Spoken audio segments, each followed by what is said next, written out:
آج کا جو ہمارا موضوع ہے وہ ہے حاضر اور غائب. کیا ہے؟ حاضر اور غائب.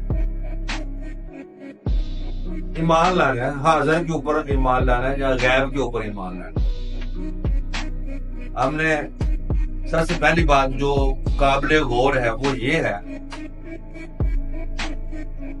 جو غائب ہوتا ہے جو غائب ہوتا ہے غائب کے لیے حاضر کا ہونا ضروری ہے یا کہ نہیں. ایک چیز غائب ہے, غائب کے لیے حاضر کا ہونا ضروری ہے یا کہ نہیں. اللہ کا قانون ہے اگر کوئی دینے تو راحت ہے, جسم میں تو روح ہے, یقین ہے تو شک ہے, فنا ہے تو بقا ہے. اسی طرح حاضر کا ہونے کے لیے غائب کا ہونا ضروری ہے, غائب کے لیے حاضر کا ہونا ضروری ہے. ایک آدمی حاضر ہی نہیں ہے, ایک آدمی حاضر ہی نہیں ہے, اس کو آپ نے پہلے غائب کر دیا. بچہ سکول میں داخل ہی نہیں, بار بار سنو ذرا, بچہ سکول میں داخل ہی نہیں ہے, اس کو ہم اس کو وہ جو اس کا ٹیچر ہے وہ کہے گا اس کو کہ آج بچہ جو ہے وہ غائب ہے, آیا نہیں اسکول, کہے گا؟ کیوں نہیں کہتا؟ کیونکہ وہ حاضر ہی نہیں. پہلے وہ داخل ہوگا, حاضر ہوگا, آنکھوں کے سامنے وہ استاد دیکھے گا تو پھر وہ غائب ہو جائے گا, پھر وہ کہے گا آج حاضر ہے یا یہ آج غائب ہے. یعنی حاضری کے لیے بچے کو غائب کرنے کے لیے پہلے اس کو کیا چاہیے؟ حاضر کرنا ہے تو پھر غائب ہوگا نا. ابھی دیکھا ہی نہیں ہے تو پہلے ہی غائب. اللہ دیکھا ہی نہیں, اللہ کو اس کی پہچان کی نہیں, پہلے ہی غائب کے اوپر ایمان. پہلے اس کو حاضر تو کرو, پتا حاضر کرو گے تو پھر اس کو غائب کرو گے نا. حاضر کرنا ہے تو پھر غائب تو پھر اس کو غائب کرنا ہے نا. وہ حاضر ہی نہیں تو غائب کیسے ہو گیا؟ وہ حاضر ہی نہیں تو غائب کیسے ہوگا؟ وہ حاضر کرنا ہے تو غائب ہے نا. کسی بھی چیز کا غائب ہونے کے لیے حاضر کا ہونا بہت ضروری ہے. کسی چیز کو غائب کرنے کے لیے پہلے اس کی حاضری بہت ضروری ہے.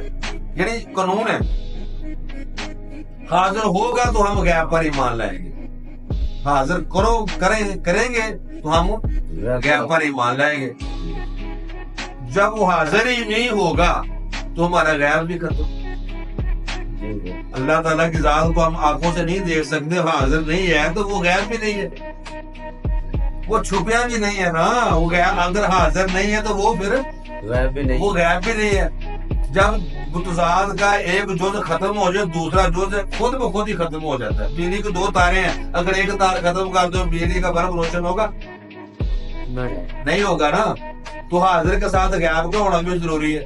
تو جب وہ حاضر ہی نہیں ہے تو حاضر نہیں ہے, ایک تار بجلی ختم حاضر کی ہے, ایک بجلی کی تار ہے, اگر وہ ختم ہے حاضر نہیں ہے تو غائب ہوگا نہیں. بلب روشن ہوگا. بلب کب روشن ہوگا؟ جب دوسری تار بھی ساتھ میں لگی. حاضر بھی ہوگا اور غائب بھی ہوگا, کبھی حاضر تو کبھی غائب. جب حاضر اور غائب کا یہ مطالبہ چلتا رہے گا تو یہ اسی طرح ہی چلتا رہے گا. ہم غائب کے اوپر یقین رکھتے جائیں گے, کیا کریں گے؟ غائب کے اوپر یقین. وہ بے اثر ہے. ایک تار سے بجلی روشن نہیں ہوتی جب تک ساتھ دوسری تار حاضر بھی ساتھ نہیں ہوگا. تو حاضر ہم حاضر کر ہی نہیں سکتے. جب حاضر کر لیں گے, جب ہم دیکھ لیں گے اپنی آنکھوں سے تو غائب ختم ہو جائے گا. جب آنکھوں سے دیکھیں گے اس وقت وہ غائب ختم. اس لیے اللہ کی ذات نہ حاضر ہے تو نہ ہی وہ غائب ہے. اچھا, لیلا دیکھی نہیں, مثال کے طور پہ کاشک ہے, اس نے اپنی لیلا کو دیکھا ہی نہیں, تو کیا وہ دیواروں سے ٹکراتا پھرے گا؟ لیلا کو اس نے چہرہ ہی نہیں دیکھا تو وہ ویسے ہی دیواروں سے ٹکرے مارتا رہے, دیواروں سے ٹکراتا رہے. لیلا کا نظارہ کرے گا تو اس کے بعد وہ بے ہوش ہوگا نا, بعد میں جنگلوں میں جائے گا, بعد میں صحراؤں میں جائے گا, بعد میں شدائی ہوگا نا. جب پہلے لیلا دیکھی نہیں, اس کا چہرے کا رخ وہ دیکھے وہ ویسے ہی شدائی ہو گئے. اس سمت جس کے لیے وہ لیلا کے لیے جو اس کا مجنو تھا, اس نے کوئی دیکھا ہی تو پاگل ہوا نا. تو دیکھا ہی نہیں ہے تو ویسے وہ آدمی غائبانہ طور پر شدائی ہو جائے تو وہ شدائی نہیں ہوتا, وہ ایسے بے اثر ہی ہے. غائب وہی ہوتا ہے جو حاضر ہوتا ہے. خدا نہ تو حاضر ہے اور نہ ہی وہ غائب ہے.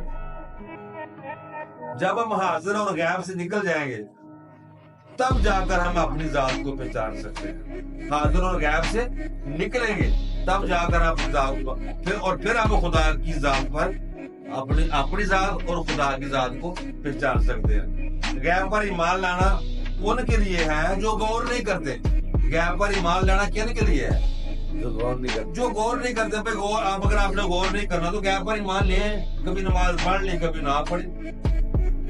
اگر نماز پڑھی ہے تو آپ بھی شک, اگر نہیں پڑھی تو آپ بھی شک. اگر پڑھی ہے میری نماز نہیں ٹھیک, اس کی نماز غلط ہے, اس کی نہیں ٹھیک, اس کی غلط ہے. تو جب آپ کو حاضر اور غائب سے نکل جائیں گے, حاضر اور غائب سے نکل جائیں گے, جس ذات کے لیے ہم تڑپ رہے ہیں وہ حاضر ہے غائب ہے, حاضر ہے غائب. تو پہلے اپنی ذات کو پہچانو تو وہ ذات خود بخود آپ کو نظر آ جائے گی. نہ وہ ذات حاضر ہے اور نہ ہی ذات وہ غائب ہے. قرآن پاک کن کے لیے ہے؟ قرآن پاک کن کے لیے؟ ان کے لیے ہے جو غور کرتے ہیں. جو غور کرتے ہیں. قرآن پاک ان کے لیے ہے جو غور کرتے ہیں. یہ اللہ تعالیٰ نے فرمایا سم بکم جنہم لا یرجعون. ایک جگہ پھر فرمایا ختم اللہ علی قلوبہم ولا یفقہون. کافر ہو جائے, مسلمان ہو, جب کان کے اوپر مور لگی, دل کے اوپر مور لگی, جب سینے کے اوپر مور لگی, وہ کسی کے اوپر بھی مور لگ جائے وہ نہ مسلمان ہے تو نہ وہ کافر. یہ تو نہیں ہے کہ صرف مور کافروں کے اوپر لگی ہے, وہ جس کے اوپر بھی مور لگ جائے. ہاں جی. مور جس کے اوپر کسی کے ماتھے کے اوپر تو لکھا یہ مسلمان ہے یہ کافر ہے. بات سمجھ میری آ رہی ہے؟ آ رہی. اللہ تعالیٰ غیب پر ایمان لانا ان کے لیے ہے جو غور نہیں کرتے. قرآن پاک میں صرف غور ہے, غور اور کچھ نہیں ہے. غور کرو. غور کرو بس. غور کے لیے لفظ ہے یہ. غور حیوان غور نہیں کر سکتا. حیوان غور کرتا ہے نہیں کرتا. تو غور انسان کے لیے ہے. قرآن کیا ہے؟ صرف انسان کی ذات خود کی پہچان ہے. جو قرآن کی جو کتاب بک ہے نا, جو بک قرآن پڑھا ہوا ہے, یہ قرآن کیا ہے؟ یہ خود انسان ہے. دیکھیے خود انسان مکمل قرآن پاک کی کتاب مکمل. یہ اپنی پہچان ہے. اپنی پہچان کرو گے تو نہ آپ کو کوئی حاضر نہ آپ کو حاضر کا نظر آئے گا, نہ آپ کو غائب نظر آئے گا. اللہ تعالیٰ کی ذات نہ حاضر ہے نہ غائب ہے, وہ سامنے نظر آ رہی ہے. جیسے آپ اپنا عکس دیتے ہیں نا آئینے میں, تو ایسے آپ کو اللہ تعالیٰ کی ذات ایسے نظر آتی ہے. اللہ کی ذات کو دیکھو گے حاضر بھی ختم تو غائب بھی. جب آپ اس کی ذات کو نہیں پہچان سکتے, اپنی ذات کو نہیں پہچان سکتے, کبھی یقین تو کبھی شک, کبھی حاضر تو کبھی غائب. ابھی نہ وہ حاضر نہ وہ غائب, وہ سامنے نظر آ رہی ہے ذات ایسے.